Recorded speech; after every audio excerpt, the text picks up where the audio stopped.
Watching it again, I can understand the popular interest in trying to figure out what in this film is real and what is not, as various moments are highlighted as being delusions in Arthur's head. However, simply just labeling the events of the movie as real or as a delusion wouldn't quite do it justice, and it's been done 1,000 times over. No, what I'm more interested in is Arthur's distorted mental state and the conditions that led to him finally putting on the face we all know: Joker.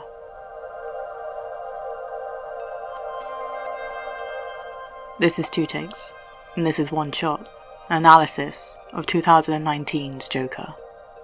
Spoilers are ahead.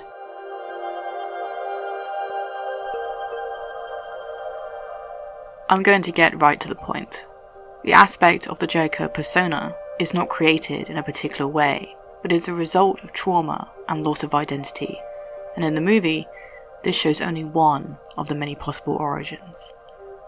Let me explain.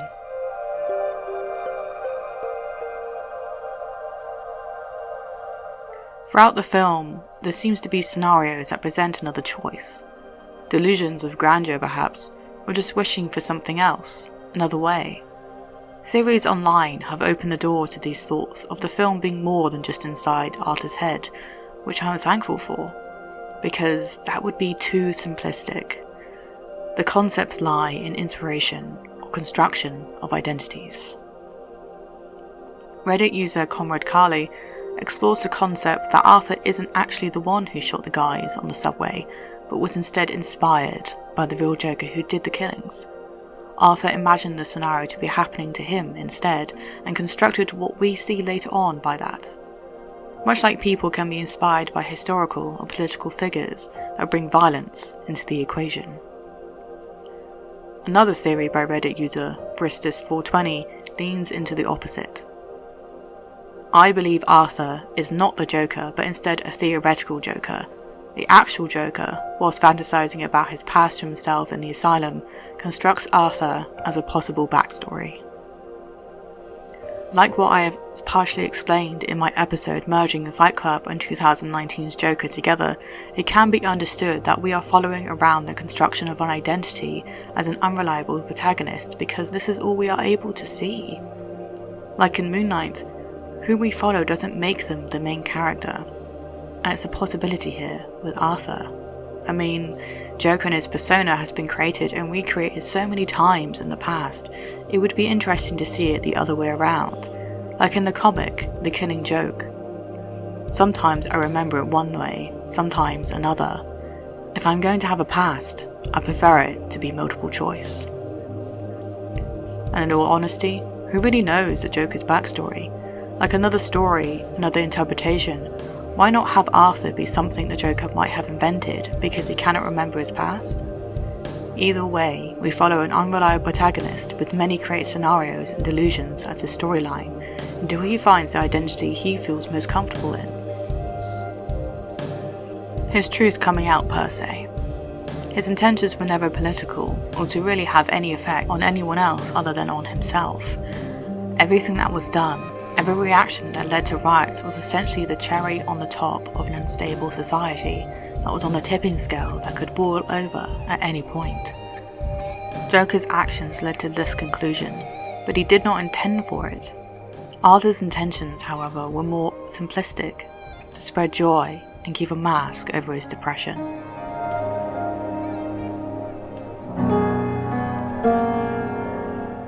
Arthur's earlier conversations with his council worker might present a certain nihilism behind the meaning of both good and bad feelings. He might have a certain struggle of showing his real feelings. And we know Arthur is depressed. That much is true.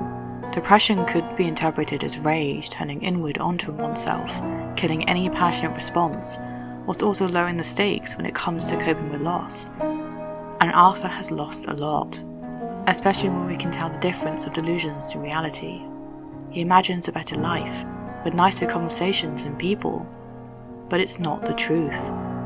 The joke in Arthur's journal, "I hope my death makes more sense than my life," is his nihilistic truth of the fact that perhaps his life can be presented as meaningless. He works as a clown to try and spread joy, but understanding his outward facade does not coincide with his inward turmoil. The battle of what is making him feel this difference between himself and others is hinted at throughout the film. He laughs at the wrong moments, and when he does it right, he looks around to make sure he's got it right. The real laugh is only when, after many moments of violence and chaos, he finds his freedom in realizing that what he wrote is indeed true by the time we see the written joke later on in the film. Let me explain. The second time we see that on the written page, Arthur is dressed up as Joker and is on the Murray show, and for me, this was the moment that Arthur changed tactic. I say this because we see him practice in his living room how to enter the room, take a seat, talk to Murray, and then the gun appears where he shoots himself, smiling as he does it, like a punchline to a joke. But when he's on live television, Arthur's linked to that joke, the thing that reminds him of what he's done, killing his mother, Randall, shooting the subway guys, who he used to be, a depressed man, stems into realizing that the death that happens, that makes more sense, doesn't have to be his physical self. But again, before I simply say that he killed Murray and that was the death that made him more sense, there is more to it.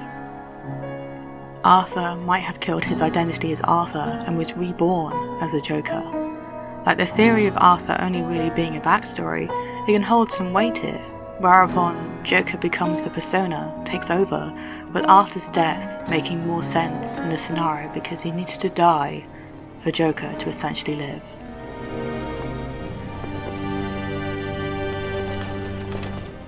And when Joker does live, the humour is darker, and he stops caring of what he's done, the consequences, or his next actions. Admitting to killing the subway guys on live television shows he is making his own meaning come back into his life. Meaning doesn't have to be purposeful or even good, but the intention, now that does have something.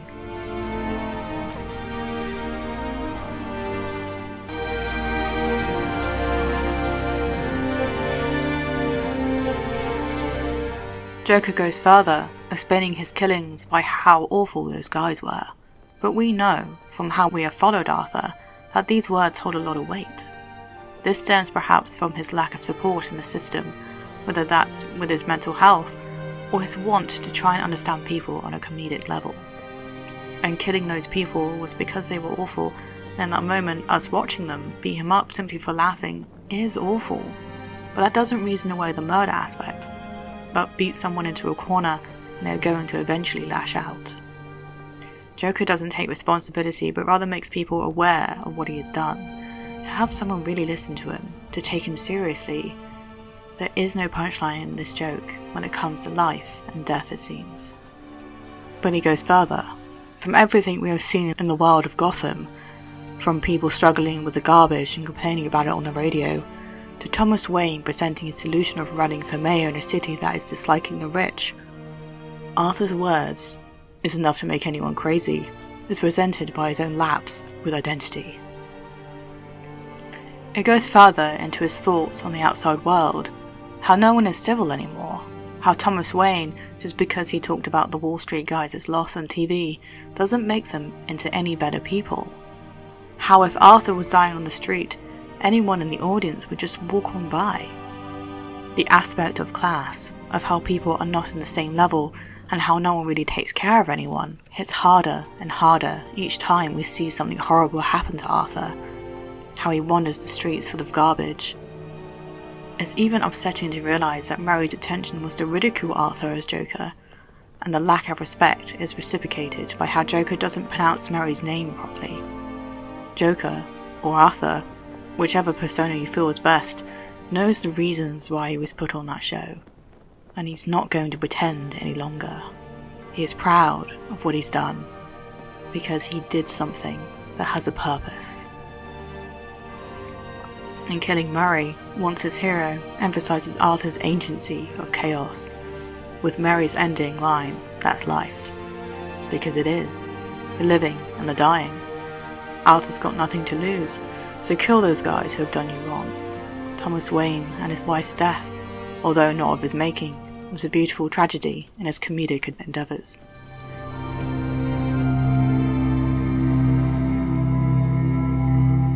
Arthur's intention, repeated by his mother, was to make people smile.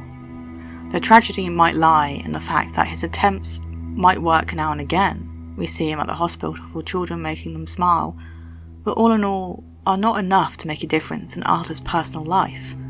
Wanting to become a stand-up comedian, even going so far as to go on stage and attempt to make that dream come true. Arthur is brave enough to try it, but it seems to come up short. And to have a mother that is constantly instilling the intention that Arthur was born to spread joy and laughter, and to always put on a happy face, it's no wonder when the facade falls when he's on his own. The delusion of Arthur being in the audience of the Murray show, being able to have a conversation with him, and eventually be able to hug Murray, who comments about how Arthur could be like his son, shows the absence of a father figure. This is emphasised again with the scenes of Arthur thinking Thomas Wayne is his father, a moment of hope, less pretense of a happy ending per se, until there is nothing, and his mother has betrayed him, carried him in her delusions.